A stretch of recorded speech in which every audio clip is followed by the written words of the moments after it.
10 dias de oração. Sexto dia. Vencendo a ameaça à consciência. Apocalipse 13, versículo 8 diz: E ela será adorada por todos os que habitam sobre a terra, aqueles que, desde a fundação do mundo, não tiveram os seus nomes escritos no livro da vida do Cordeiro que foi morto. O mundo ocidental em que vivemos é sem dúvida contraditório. Ao mesmo tempo que exalta um tipo de vida e conduta, questiona as ações de outras perspectivas que promovem diferentes visões sobre a família e a ética. Tudo isso sob o pretexto da chamada tolerância cultural, que no fim das contas é ironicamente intolerável. Por trás dessa tolerância intolerante, esconde-se o desejo de impor pela força um ponto de vista que, na maioria dos casos, contradiz o relato bíblico. O livro do Apocalipse, por sua vez, nos diz que no final dos tempos, o ponto em discussão estará ligado à lei de Deus, principalmente à adoração divina. Embora esse tempo ainda não tenha chegado, podemos ver o surgimento de casos como os já mencionados, que retratam as pressões da sociedade sobre o que o crente acredita e prega. Hoje estudaremos o capítulo 13 do Apocalipse e procuraremos retratar as circunstâncias e os personagens dessa parte final da história deste mundo. Apocalipse 12, versículo 17 a 13, versículo 18. A adoração da besta e do dragão. Apocalipse 12, versículo 17 a 13, versículo 10. João informa que o dragão, identificado como a antiga serpente que se chama Diabo e Satanás, Apocalipse 12, versículo 9, foi fazer guerra contra o povo remanescente, os que guardam os mandamentos de Deus e têm o testemunho de Jesus. Apocalipse 12, versículo 17. Da mesma forma que o dragão tentou destruir Jesus por meio de Herodes, quando Jesus ainda era uma criança, Apocalipse 12, versículo 4 e Mateus 12, versículos 13 a 18. O dragão também usará duas bestas para realizar seus propósitos contra o resto da descendência da mulher. Apocalipse 12, versículo 17, 13, versículo 1 e 11.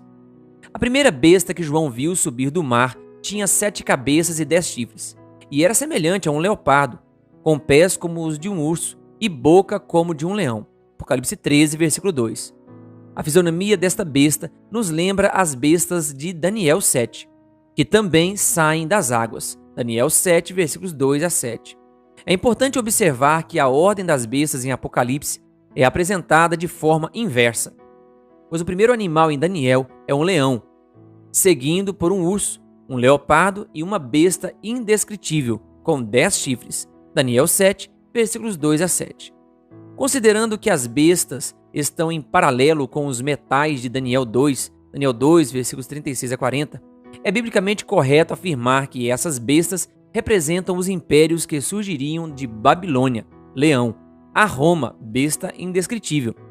É importante observar que o que João vislumbra primeiro são as cabeças e os chifres, o que significa que João está localizando historicamente o surgimento dessa besta na época do Império Romano. No entanto, por causa das características da besta e de seu comportamento, é importante observar que João não tem em mente o poder imperial romano, mas especificamente o poder papal. Apocalipse 13, versículos 5 a 7. É possível argumentar isso porque as características que descrevem o comportamento da besta que emerge do mar se assemelha ao comportamento do chifre pequeno descrito em Daniel. Ambos abrem a boca com insolência. Daniel 7, versículo 8, versículo 20, Apocalipse 13, versículos 5 e 6. Guerreiam contra os santos. Daniel 7, versículo 21 e Apocalipse 13, versículo 7. E atacam a função e o significado do santuário celestial. Daniel 8, versículo 11 e Apocalipse 13, versículo 6. O novo elemento que João acrescenta, contudo, é o fato de que uma das cabeças da besta é ferida de morte. Apocalipse 13, versículo 3. Uma ferida mortal que depois é milagrosamente curada, imitando assim a morte e a ressurreição de Jesus. Apocalipse 5, versículos 6 e 9. Isso também pressupõe que o dragão identificado como Satanás, Apocalipse 12, versículo 9, pretende tomar o lugar de Deus e, assim, realizar o desejo que o levou a ser expulso do céu, ser como o Altíssimo. Isaías 14, versículo 14. Portanto, essa primeira besta procura imitar Jesus Cristo, pois é adorada ao lado do dragão. Apocalipse 13, versículo 4. Assim como Jesus e o Pai são um, João 10, versículo 30, e são adorados pelas hostes celestiais. Apocalipse 4, versículo 10 e 5, versículos 9 a 14. O conflito de intolerância religiosa que se aproxima girará em torno da adoração exigida pela besta e da verdadeira adoração exigida por Deus. Êxodo 20, versículo 3 a 6. Os remanescentes que guardam os mandamentos de Deus, Apocalipse 12, versículo 17, sabem que a lei de Deus ordena adorar somente a Deus e considerar todas as outras devoções como falsas. Êxodo 20, versículos 3 a 6, Deuteronômio 6, versículo 13 e Mateus 4, versículo 8 a 10. Devemos estar preparados e eliminar hoje os falsos ídolos que possam estar povoando nosso coração. Esses ídolos modernos podem assumir muitas formas, e é dever de cada um de nós reconhecê-los e removê-los de nossa vida. Ao fazer isso, estaremos preparados quando a batalha se intensificar e nossa vida estiver sendo testada. Vale a pena destacar que a ferida mortal que foi infligida à besta ainda não foi completamente curada. Apocalipse 13, versículo 3. Sabemos disso por pelo menos duas razões. Por um lado, ainda não vemos a terra se maravilhando e indo atrás da besta. Apocalipse 13, versículo 5. Por outro lado, ainda não chegou o momento em que ele será adorado por todos os que habitam sobre a terra, aqueles que, desde a fundação do mundo, não tiveram seus nomes escritos no livro da vida do Cordeiro que foi morto. Apocalipse 13, versículo 8. No entanto, temos certeza de que em algum momento essa cura milagrosa ocorrerá e de que esse dia não está muito distante. Sabemos disso, pois assim como a profecia não deixou de predizer que a besta seria ferida, e ela se cumpriu, também temos certeza de que sua cura certamente ocorrerá em algum momento futuro. Em meio ao surgimento das duas bestas, João faz uma pausa e nos diz que alguns serão levados cativos e morrerão. Apocalipse 13, versículo 9. Esse parêntese, no entanto, não tem a intenção de nos fazer desanimar, mas de nos encorajar. Aqui está a perseverança e a fidelidade dos santos. Apocalipse 13, versículo 10. Ou seja, em meio à aflição, os justos perseveram e vencem por meio da fé. O cordeiro, o dragão e a marca da besta. Apocalipse 13, versículos 11 a 18. A segunda besta que João agora vê surgindo da terra, Apocalipse 13, versículo 11, é o próximo agente que o dragão usará para destruir o remanescente. Apocalipse 12, versículo 17. Essa besta tinha 2 chifres, parecendo cordeiro, mas falava como dragão. Apocalipse 13, versículo 11. O que é diferente dessa besta, em comparação com a primeira, é que seu objetivo é fazer com que os habitantes da terra adorem a besta do mar. Apocalipse 13, versículo 12. Isso significa que, assim como a primeira besta parodia a figura de Jesus, a segunda besta falsifica a atuação do Espírito Santo. Em outras palavras, a segunda besta finge ser o Consolador. João 14, versículo 16, versículo 26, 15, versículo 16 e 16, versículo 7. O Espírito da Verdade, que dele procede e que testifica de Jesus. João 15, versículo 26. Consequentemente, e depois de ter revelado os personagens acima, é hora de observar que o Apocalipse expõe a existência de uma falsa trindade. Enquanto o dragão imitaria o pai, a besta marinha imitaria o filho, e a besta terrestre imitaria o Espírito Santo. Isso significa que o engano será muito mais complexo do que imaginamos, o que claramente terá conotações religiosas. É significativo destacar que a atuação da besta terrestre ocorre somente quando a ferida mortal da primeira é curada. Apocalipse 13, versículo 12 e 14. Quando isso acontecer, e para convencer a humanidade a seguir e adorar a besta do mar, a besta que surge da terra opera grandes sinais, de maneira que até faz descer fogo do céu sobre a terra, diante de todas as pessoas. Apocalipse 13, versículo 13.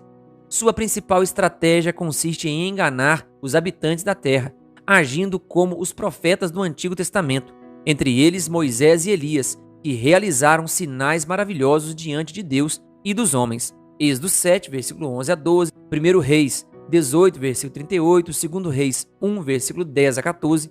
Essa ação profética explicaria a razão pela qual João também chama essa besta de falso profeta. Apocalipse 16, versículo 13, 19, versículo 20 e 20, versículo 10.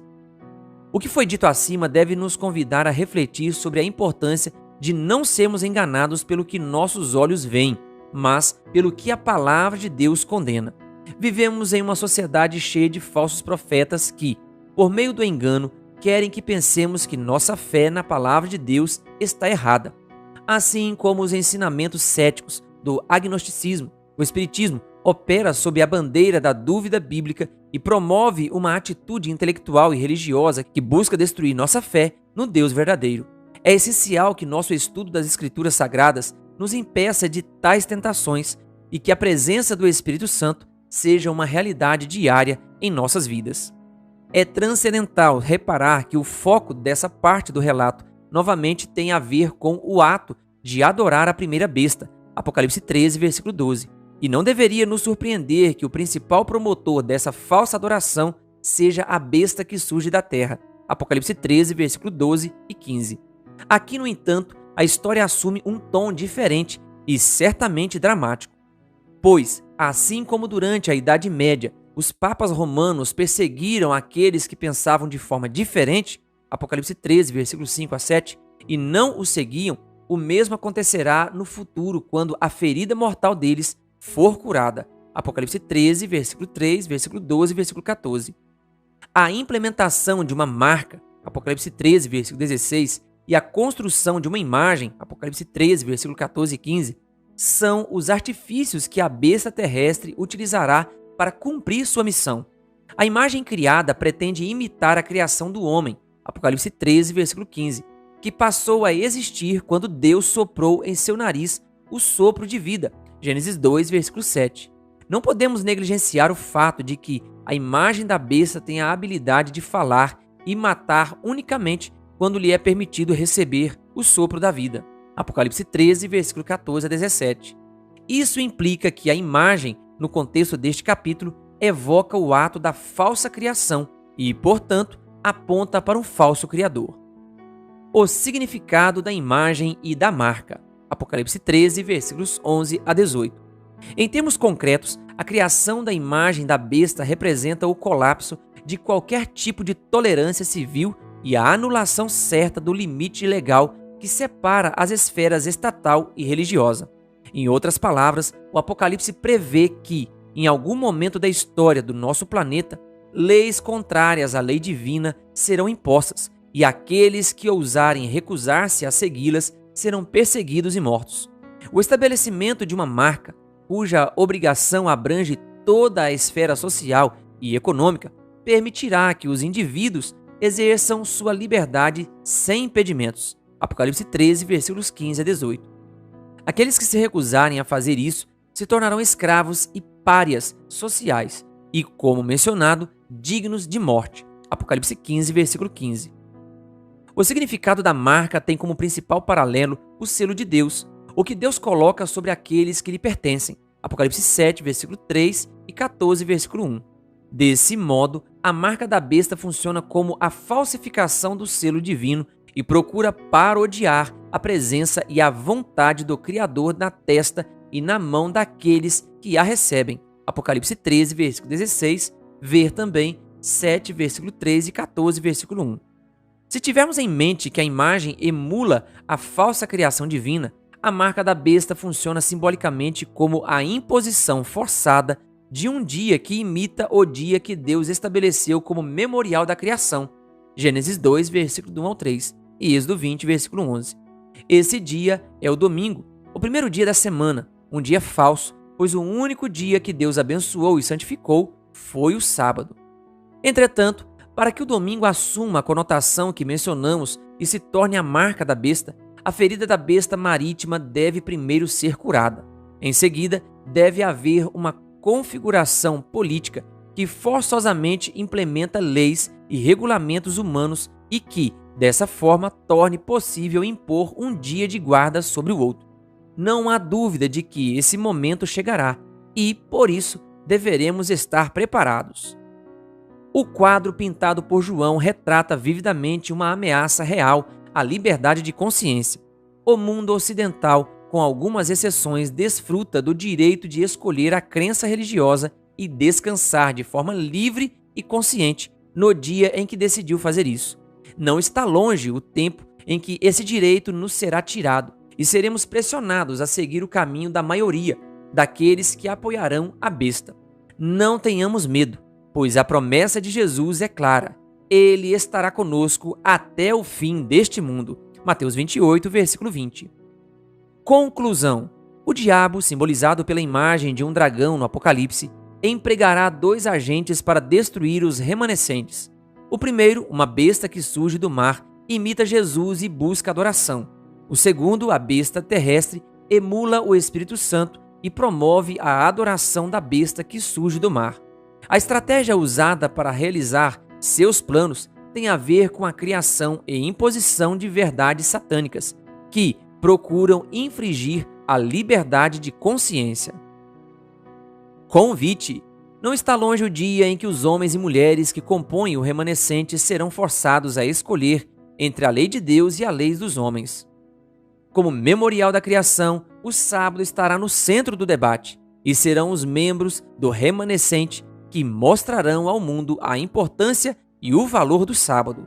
Convido você a orar para que nesse dia possamos permanecer firmes e fiéis ao Deus Todo-Poderoso e que não esqueçamos que o propósito do diabo é enganar, dentro do possível, até os escolhidos. Mateus 13, versículo 22. Por essa razão, não deixemos de orar e preparar nosso coração para que esse dia não nos surpreenda como um ladrão.